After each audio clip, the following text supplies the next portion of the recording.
Hello વિદ્યાર્થી મિત્રો, હું છું વિજય પટેલ. બાયોલોજીની અંદર આપનું હાર્દિક સ્વાગત કરું છું. ધોરણ 11 સાયન્સ, ધોરણ 11 સાયન્સ પ્રકરણ નંબર 5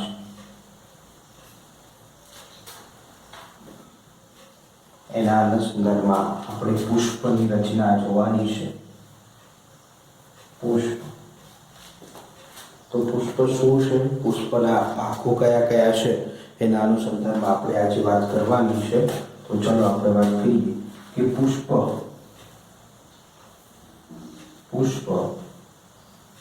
આવૃત બીજધારી વનસ્પતિનું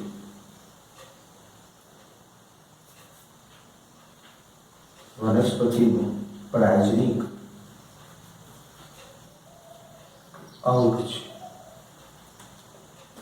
આવૃત બીજધારી વનસ્પતિમાં એ વનસ્પતિનું પ્રાથમિક અંગ એ પુષ્પ છે. પુષ્પ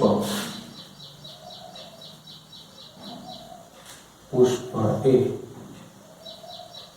લિંગી પ્રજનન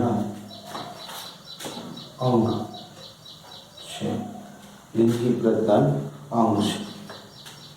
પુષ્પના મુખ્યત્વે બે પ્રકારો પડે.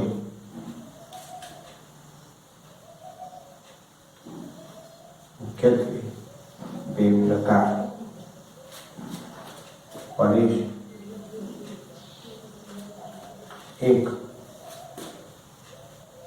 એક લિંગી પુષ્પ અને દ્વિલિંગી પુષ્પ.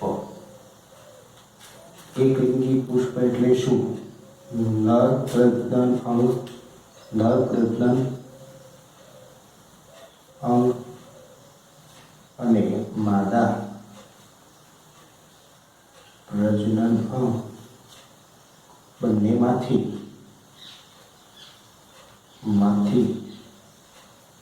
કોઈ એક જ પુષ્પમાં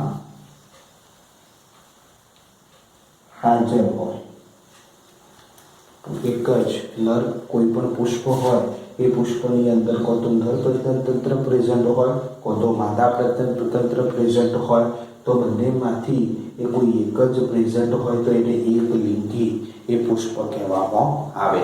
જો નર પ્રજનન અંગ પ્રેઝન્ટ હોય તો એને તમે નર પુષ્પ કહેશો, અને જો માદા પ્રજનન અંગ પ્રેઝન્ટ હોય તો એને તમે માદા પુષ્પ તરીકે ઓળખશો.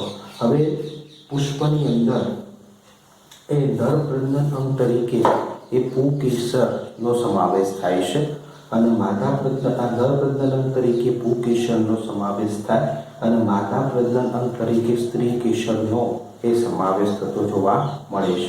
જો પુંકેસર હાજર હોય તો નર પુષ્પ, જો સ્ત્રી કેસર હાજર હોય તો માદા પુષ્પ એ કહેવામાં આવે છે. ક્લિયર વસ્તુ? હવે દ્વિલિંગી પુષ્પ, તો જે પુષ્પની અંદર નર અને માદા પ્રજનન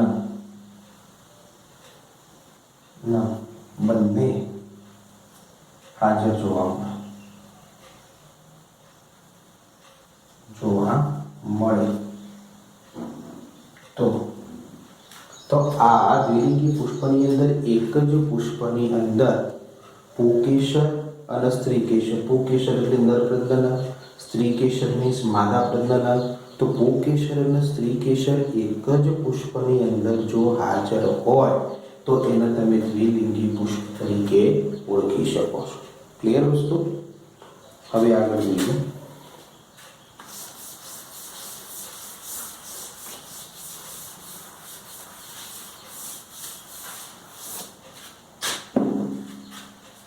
પુષ્પની અંદર જેમ આપણે કે આગળ એ પર્ણ વિશે એ સંપૂર્ણપણે અભ્યાસ કરી ગયા. હવે પર્ણની રચના આપણે જોઈ હતી. પર્ણ મુખ્યત્વે પર્ણતલ, પર્ણદંડ અને ફલક દર્શાવતો હતો. એ જ રીતે પુષ્પ પણ પુષ્પતલ પુષ્પના 3 ભાગોમાં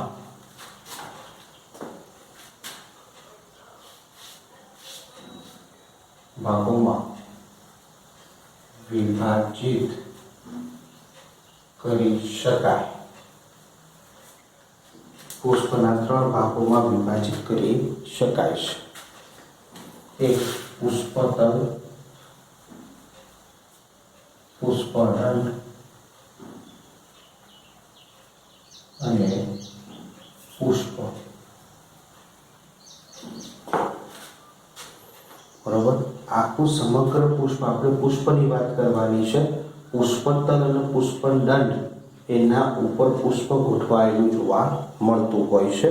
તો એના અનુસંધાનમાં આપણે જોઈએ, પુષ્પતલ કોઈ પણ શાખા હોય, કોઈ પણ પ્રકારની શાખા હોય, એ પ્રકારની શાખા હોય કે પ્રકાંડ હોય, એનો અગ્રભાગ હોય એટલે કે અગ્રીય વર્ધનશીલ પેશી હોય, અગ્રીય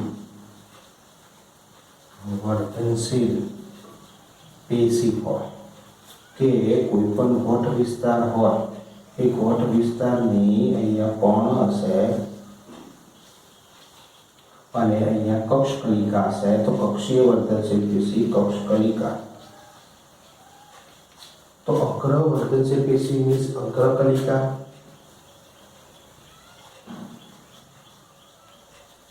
તો અગ્રકલિકા અને કક્ષકલિકામાંથી એ શું થશે? નવી શાખાઓનું નિર્માણ થશે અથવા તો નવા ડાયરેક્ટ પુષ્પનું નિર્માણ થશે. તો અગ્રકલિકા અને કક્ષકલિકામાંથી એ નવા પુષ્પનું સર્જન એ સંભવ બની શકે છે. ક્લિયર વસ્તુ. બીજું કે જે રીતે પર્ણ એ પ્રકાંડ સાથે જોડાયેલું હતું, એ જ રીતે કોઈ પણ એક ગોઠવાળો વિસ્તાર હોય, એક એક્ઝામ્પલ તરીકે લઉં છું, તો એની સાથે શરૂઆતના ભાગમાં જો પુષ્પનું નિર્માણ થતું હોય, તો શરૂઆતનો ભાગ જે જોવા મળે છે કે જે પ્રકાંડ સાથે, ગોઠવાળા વિસ્તાર સાથે એ જોડાયેલો છે, કક્ષકલિકા સાથે જોડાયેલો છે, અગ્રકલિકા સાથે જોડાયેલો છે, તે ભાગને પુષ્પ તલ તરીકે ઓળખાય. પુષ્પતલ આગળ વધી અને એક પ્રવર્ધમય એ રચના બનાવે છે, એક પાતળી સૂટી જેવી રચના, જેને પુષ્પદંડ તરીકે ઓળખાય. હવે પુષ્પદંડનો અગ્રભાગ એ હવે શેમાં કન્વર્ટ થશે? પુષ્પમાં એ કન્વર્ટ થશે. તો આ ભાગ પુષ્પ છે. હવે આપણે એ પુષ્પના વિવિધ ભાગો એ વિશે એ અભ્યાસ કરવાનો છે. ક્લિયર વસ્તુ. તો પુષ્પના વિવિધ ભાગો વિશે આપણે જોઈએ. હવે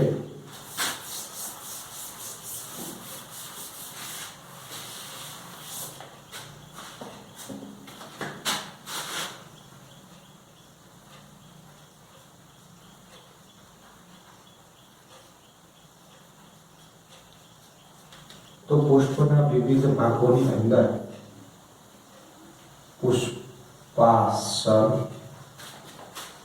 પુષ્પાસન,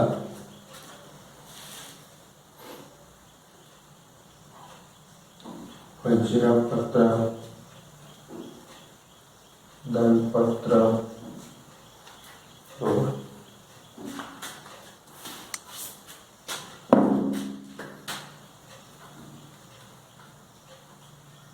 વજ્રચક્ર, દલચક્ર,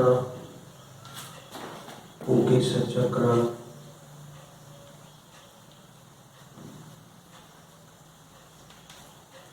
સ્ત્રીકેસર ચક્ર,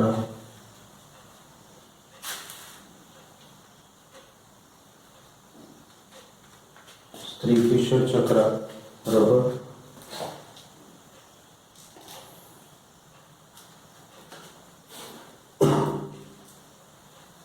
પરિપુષ્પ ચક્ર નો સમાવેશ થાય છે. બરોબર. જોઈએ પુષ્પની રચનામાં પુષ્પદંડ વાળો વિસ્તાર છે. પુષ્પદંડના અગ્રભાગેથી એ જુદી જુદી વનસ્પતિઓની લાક્ષણિકતા અનુસાર એની અંદર એક થાળી જેવું કે ગુમ્મક જેવું એ સ્ત્રી કેસરનું એક થાળી જેવું કે ગુમ્મક જેવું એક બેઝ તૈયાર થાય છે કે જેના ઉપર આખું પુષ્પ એ ટકી રહેલું છે. તો બેઝ ફોર્મ પાયો તૈયાર થાય છે. તો એ પાયાને હું દાખલા તરીકે અહીંયા આ રીતે આ વસ્તુ બતાવું છું. તો અહીંયા એક બેઝ તૈયાર થયો જે પાયો છે. તો આ પાયાને પુષ્પાસન કહેવાય. શું કહેવાય? પુષ્પાસન.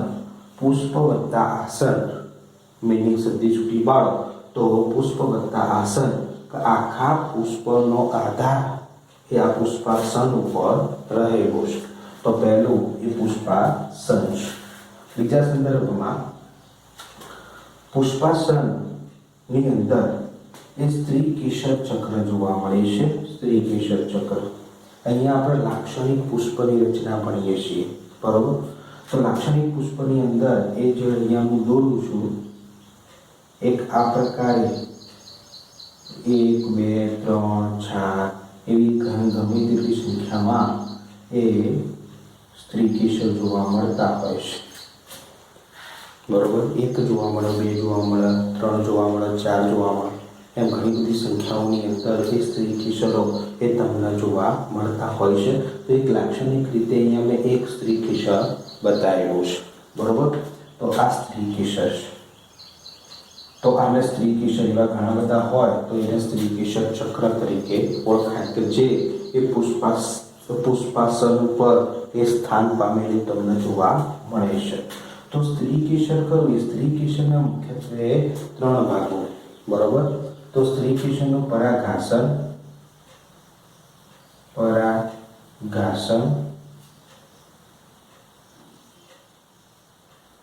પરાગવાહિની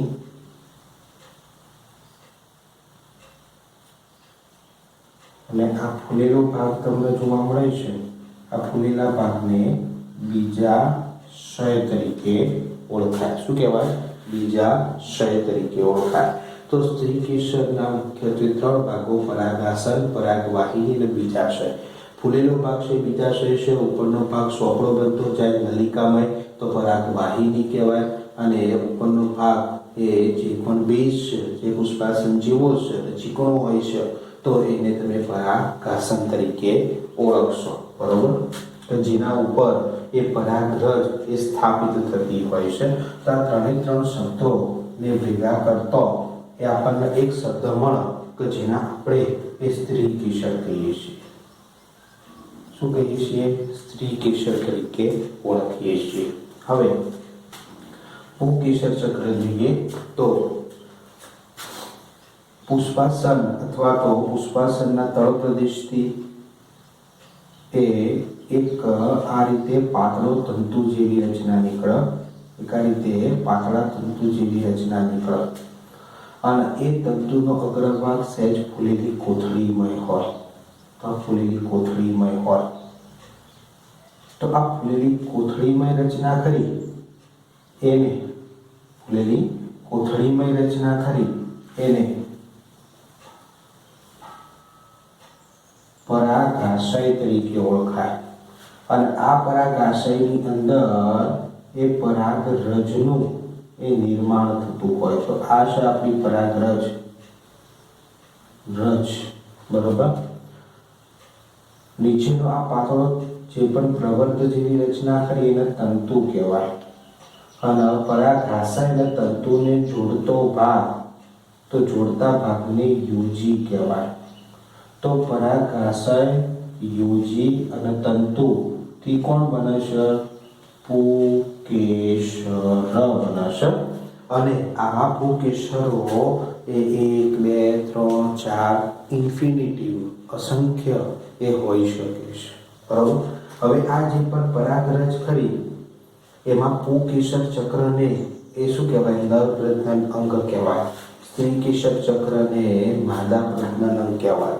તો પુંકેસરની પરાગરજ એ ઉડતી ઉડતી ક્યાં જાય? સ્ત્રી કેસરના પરાગાસન ઉપર પડતી હોય છે. ક્લિયર? તો હવે વજ્રચક્ર જોઈએ. તો વજ્રચક્રના સંદર્ભમાં પુષ્પાસનના અગ્રભાગેથી એક લીલો રંગનો, કેવા લીલા રંગના પર્ણ જેવું જ કાર્ય કરતો એક ભાગ નીકળે. પર્ણ જેવું જ, પ્રકાશ સંશ્લેષી હોય, લીલા રંગના જોવા મળે. તો લીલા રંગના પર્ણ જેવા જ કાર્ય કરતા એ પર્ણો તમને જો જોવા મળતા હોય તો એને વજ્રપત્રો તરીકે ઓળખાય. શું કહેવાય? વજ્રપત્ર તરીકે ઓળખાય. જે લીલા રંગના જોવા મળે છે. એ 1, 2, 3, 4, 5 એ દરેક વનસ્પતિમાં અલગ અલગ હોઈ શકે અને એકબીજા સાથે જોડાયેલા કે મુક્ત પણ હોઈ શકે છે. બરોબર? એ મોર્ફોલોજી આગળ એ પાછળ એ ઘણું બધું આવશે. એના વિશે આપણે થોડું જોતા રહીશું. હવે આ વજ્રપત્રો છે લીલા રંગના હોય. આસાનીથી તમે કોઈ પણ વનસ્પતિનું પુષ્પ એ તમે જોશો તો આસાનીથી તમે એને જોઈ શકશો. તદુપરાંત એની ઉપરની બાજુએ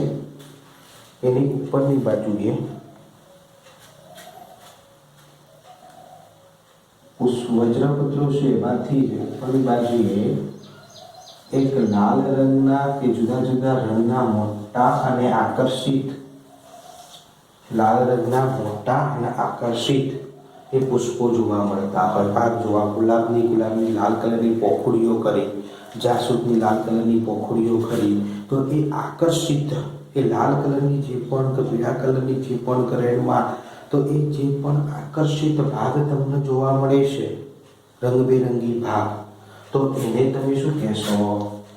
દલપત્ર તરીકે ઓળખશો. શું કહેશો? દલપત્ર તરીકે ઓળખશો. આને શું કહેશો? દલપત્ર તરીકે તમે ઓળખશો. ક્લિયર વસ્તુ? કે જે આકર્ષિત ભાગ છે એ પણ કેવો હોય? એ 2, 4, 100, 8 ગમે તેટલી સંખ્યામાં હોઈ શકે છે. એકબીજા સાથે જોડાયેલા કે મુક્ત હોઈ શકે છે. ક્લિયર? તો આપણે અહીંયા શું ભણ્યા? પુષ્પની અંદર પુષ્પાસન ભણી ગયા, વજ્રચક્ર ભણી ગયા, દલચક્ર ભણી ગયા, પુંકેસર ભણી ગયા, સ્ત્રી કેસર ભણી ગયા. હવે એક જ બાકી રહેશે, પરિપુષ્પ ચક્ર. હવે પરિપુષ્પ ચક્ર કોને કહેવાય? તો જે વનસ્પતિની અંદર સમજો, અહીંયા આપણે વજ્રપત્ર, દલપત્ર અથવા તો વજ્રચક્ર અને દલચક્ર એક હોય તો એક જ પોખડી હોય તો એને દલપત્ર તરીકે ઓળખાય. પણ અહીંયા ઘણી બધી દલપત્રો ભેગા મળી દલચક્રનું નિર્માણ કરે, એટલે કે ચક્ર શબ્દ વાપર્યો છે. વજ્રચક્ર અને દલચક્ર. હવે જે વનસ્પતિ, અમુક એવી વનસ્પતિઓ હોય છે કે જેમાં વજ્રચક્ર અને દલચક્ર એ એબસન્ટ હોય, જોવા ના મળે, પણ એના સમરૂપ આ બંનેની એક કોમન રચના જો જોવા મળતી હોય તો એને પરિપુષ્પ ચક્ર તરીકે ઓળખાય. તો વજ્રપત્ર અને દલપત્ર તમને એ વનસ્પતિનું પુષ્પને તમે આઈડેન્ટિફાઈ ન કરી શકો કે આ વજ્રપત્ર છે કે આ દલપત્ર છે, તો એને તમે શું કહેશો? પરિપુષ્પ ચક્ર કહેશો. એ વનસ્પતિમાં વજ્રપત્ર ના હોય, દલપત્ર ના હોય, પણ બંનેનું સંયુક્ત સ્વરૂપ હોય તો એને પરિપુષ્પ ચક્ર તરીકે ઓળખાય. બોગનવેલ જેવી એ વનસ્પતિઓમાં તમને શું જોવા મળે? પરિપુષ્પ ચક્ર તરીકે તમે એને જોશો. ક્લિયર વસ્તુ? તો સામાન્ય રીતે એ આ એક પુષ્પની લાક્ષણિક પુષ્પની રચના એ આપણે જોઈ ગયા. હવે એના વિવિધ ભાગો વિશે એ આપણે અભ્યાસ કરવાનો છે.